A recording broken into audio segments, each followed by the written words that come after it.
Hello, in this video I'm gonna show you how you can add a product to your wish list on Amazon. So once you enter the page of your item, then on the right side of course you can find the details, and then at the bottom of this section you will find add to list.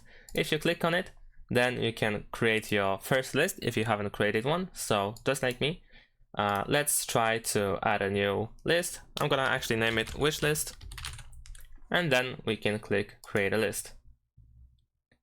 And now over here, if you want to, you can also view the list after adding it. Or we can continue shopping. You can also see the information that one item has been added to the wish list. If you already have a list, then of course you can scroll down to the same section. Over here I have add to list, but there is also an arrow over here. If I click on it, then I'll unfold the list of my lists, including of course the wish list that I just created, and I can click on it in order to add this item to my wish list.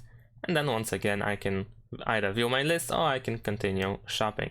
Over here I also have other suggestions which also can be quickly added to the same list over here.